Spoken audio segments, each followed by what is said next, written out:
Olá pessoal, tudo bem? Eu me chamo Lícia Pinheiro e estamos aqui com mais um vídeo para vocês, né? E esse vídeo é um tema muito interessante no meu ponto de vista, porque geralmente nós falamos de empatia, né? Como algo positivo e que devemos desenvolver. E é importante, enfim, né, vivermos aí em sociedade tendo empatia, né, desenvolvendo a empatia uns com os outros. Mas será que em algum momento essa empatia, ela pode nos desgastar? Ela pode ser tóxica? Ela pode, por exemplo, sobrecarregar o nosso sistema emocional? Vamos dizer assim. Será? O que você acha? Pois é isso que nós vamos discutir hoje, né? O excesso de empatia intoxica, pode intoxicar. Então é muito importante nós desenvolvermos, claro, a compaixão e a autocompaixão. Faz parte do nosso processo aí até de desenvolvimento em sociedade, né? Para vivermos aí bem em sociedade uns com os outros, né? Ajudarmos uns os outros. Essa reciprocidade, né? Esse comportamento de ajuda é extremamente importante, né? Isso tem a ver até com comportamento pró-social.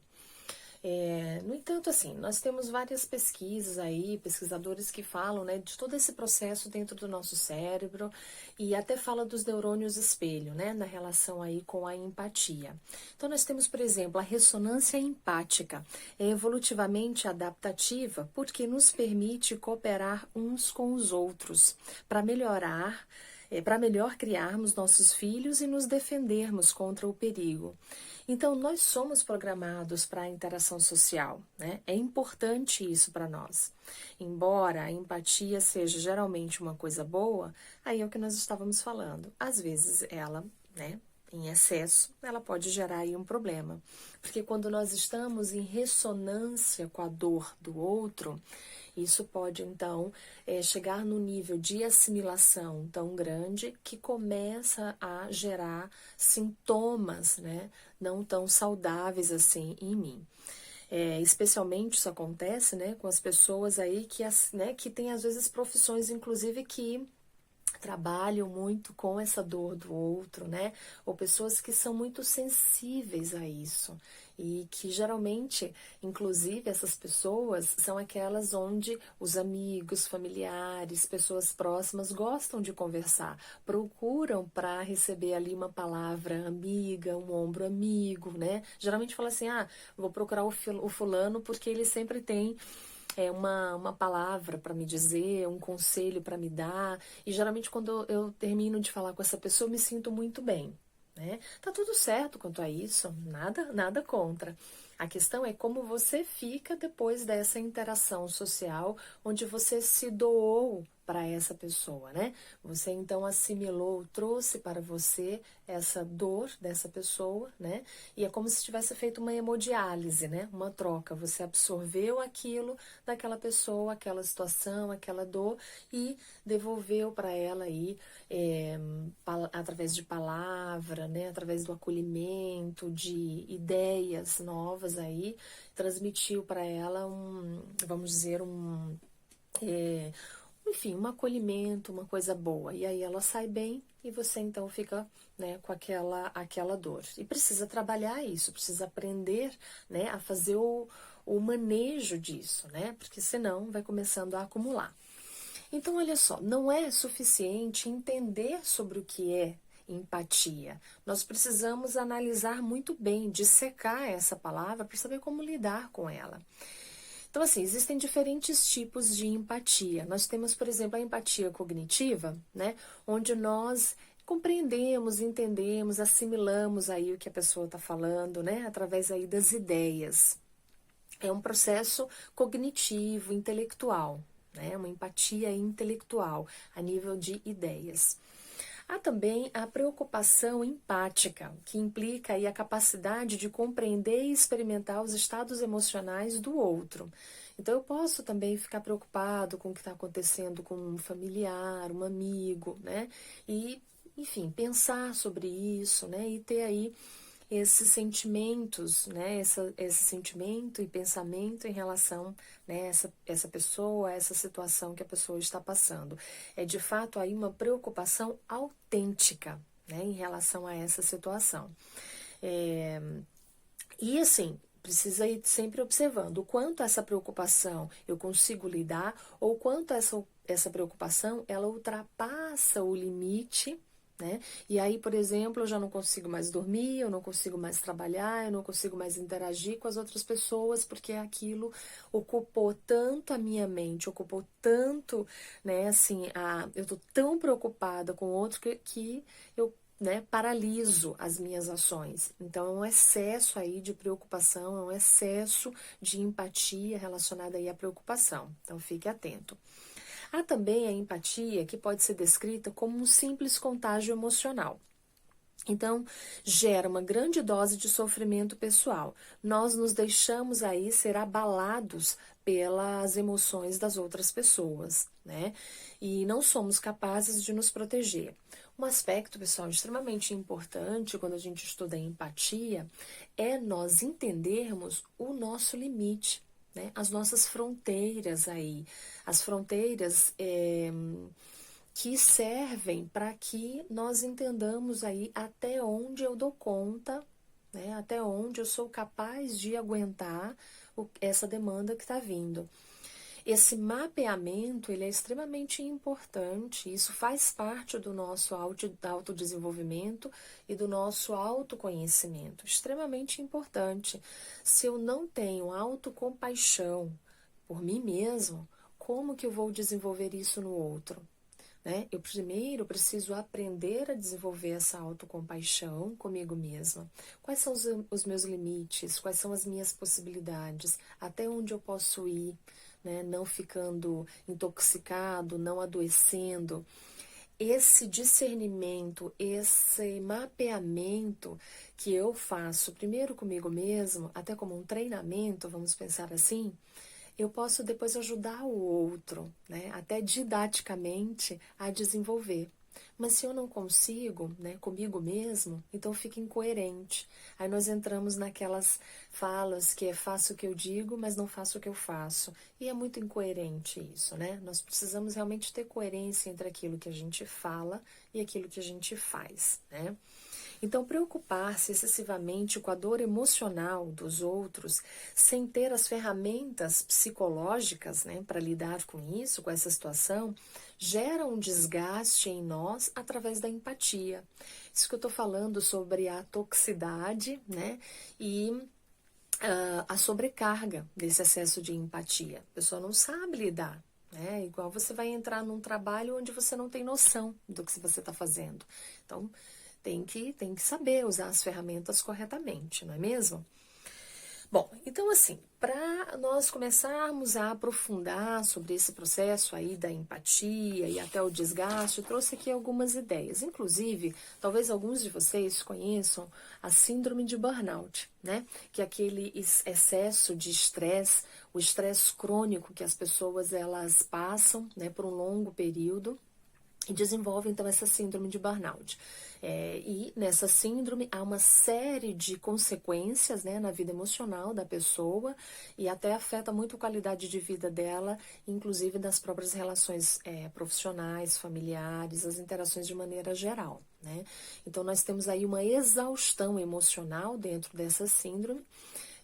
Às vezes pode vir justamente por esse desgaste ou esse excesso da empatia também, a síndrome de burnout. Pensa nisso, né? Assimila demais as questões do dia a dia, das pessoas, as preocupações, enfim. E aí depois não consegue lidar com isso. O excesso de preocupação, o excesso de busca pelo reconhecimento, preocupação excessiva com a autoimagem, né?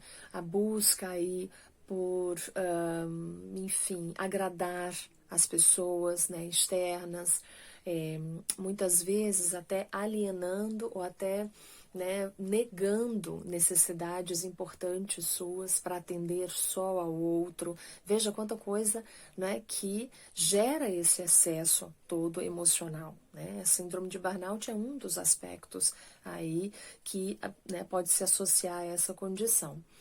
Bom, quem tem maior probabilidade de sofrer, né, esse tipo de excesso de empatia, né, a nível aí de toxicidade e sobrecarga? Como eu falei agora há pouco, geralmente as pessoas que trabalham diretamente com outras pessoas, né, e pessoas que precisam serem auxiliadas muitas vezes por esses profissionais, psicólogos, assistentes sociais, né, pessoas, enfim, de maneira geral que lidam com o público, né, são pessoas que podem ser acometidas por essa situação. Mas não só, tá, gente? Como eu falei no início, qualquer pessoa que tem uma sensibilidade maior e que tem uma predisposição a ajudar o outro, né, num processo de interassistência, de troca desse comportamento de ajuda, ela pode enfrentar esse desgaste emocional pelo excesso de empatia, ok? Bom, então alguns outros aspectos aqui que nós podemos relacionar em relação a esse desgaste da empatia, há pessoas que experimentam o que nós chamamos de reexperimentação. Ela pode reviver a experiência traumática do outro diversas vezes. Então, ela escuta, por exemplo, aquela experiência que a pessoa passou e ela assimila tanto aquilo, com tanta força, que às vezes essa pessoa pode sonhar com, por exemplo, a situação de trauma da outra pessoa. Ela pode ter flashes no dia a dia, ela pode, às vezes, sentir até que está vivenciando aquilo. Então, para você ver, tamanha, né, absorção da experiência do outro. Então, precisa realmente ficar alerta a esse sinal. Esse é um sinal de alerta, tá, gente? Que você não pode tirar essa situação da cabeça, mesmo tentando e não consegue. Isso, então, é um sinal aí para ficar alerta. E aí, né, pensa mais sobre isso do que outras coisas no dia a dia, então fica atento. Há um aspecto também que nós chamamos de um embotamento afetivo, né, uma evitação. Às vezes, o sofrimento ele está tão acumulado, né, por assimilar, que você não consegue, além de não conseguir se desligar, né, disso, você também fica desconectado das outras pessoas, porque aquilo consome tanto aquela temática dentro de você, aquela preocupação, que você não consegue se conectar com as outras pessoas. Às vezes há até um comportamento, pessoal, de indiferença, sabe? Indiferença em relação ao outro. Você às vezes não liga muito para outras pessoas que estão ao seu redor, porque você está completamente ocupado, né, daquela demanda ali. Então, assim, penso que em alguns momentos da nossa vida nós até podemos fazer esse tipo de situação, né? Nós estamos ali muito ocupados com aquela situação, atendendo aquela demanda, aquela pessoa, mas precisamos ficar atento ao tempo que isso leva e o quanto isso está me desgastando, né? E se não está, vamos dizer assim, de alguma maneira, prejudicando os outros aspectos da minha vida. Se não entra naquela máxima que a gente cobre um santo e descobre outro. Não dá, né? Nós precisamos aprender a levar as coisas de jeito. Então, muitas vezes a pessoa pode sentir irritabilidade, frustração e sentimentos de desconexão emocional. Olha que paradoxo. Nós estamos falando de empatia, que é uma alta conexão emocional, mas ela em excesso pode gerar uma sobrecarga, né, uma emoção tóxica, onde pode gerar um embotamento afetivo. Nós estamos falando desse embotamento relacionando a uma indiferença, que tem a ver com uma desconexão emocional em relação ao outro. Interessante, né? O paradoxo dessa realidade. Então, afetado aí, fica afetada a capacidade de apreciar e se relacionar com as pessoas, né? Porque ela fica intoxicada, não aguenta mais, né? Então, é um outro sinal de alerta, tá, gente? Fica atento. Bom, o aspecto aqui da hiperatividade, né? Uma hiperexcitação. A pessoa não consegue descansar. Ali fica o tempo inteiro plugada, o cérebro fica a 1000 por hora. Então, isso também tem a ver com essa síndrome de desgaste por empatia, tá? Ou essa empatia tóxica, podemos chamar assim também. Não só gera fadiga, mas também gera ansiedade. Se isso acontece com você, é provável que você entre em um estado de hiperexcitação nervosa. Você não consegue descansar. Às vezes tem até insônia, né? Às vezes tem lapso de memória, começa a falhar a memória e ter sintomas de ansiedade, taquicardia, sudorese nas mãos, né? Essa aceleração dos pensamentos, dificuldade aí de se concentrar, né? Às vezes até ataque de pânico. Então, precisa prestar atenção, né, desse envolvimento em excesso. Né? Todos nós passamos por preocupações, todos nós temos os desafios da vida humana, que não é fácil, todos nós temos isso. Né? Nós sabemos que a ansiedade, a empatia, são aí questões que não são positivas na nossa vida. No entanto, em excesso, elas geram, então, um mal-estar, geram aí situações que não são saudáveis para a nossa vida física e emocional, tá?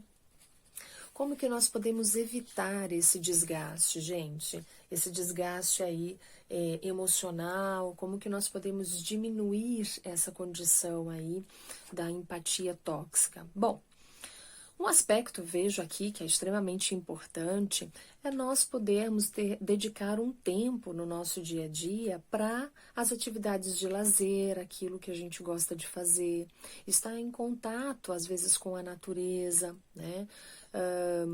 Assistir, às vezes, séries, filmes, coisas assim que realmente nos desconecte daquilo que está nos preocupando excessivamente. Então, acho que essa palavra que resume essa primeira etapa, como uma dica, é a desconexão, né? A desconexão do excesso de conexão. Então, desconectar no sentido de aliviar aí essa sobrecarga, aliviar o estresse, né? Aliviar esse excesso de turbilhão de pensamentos e preocupações.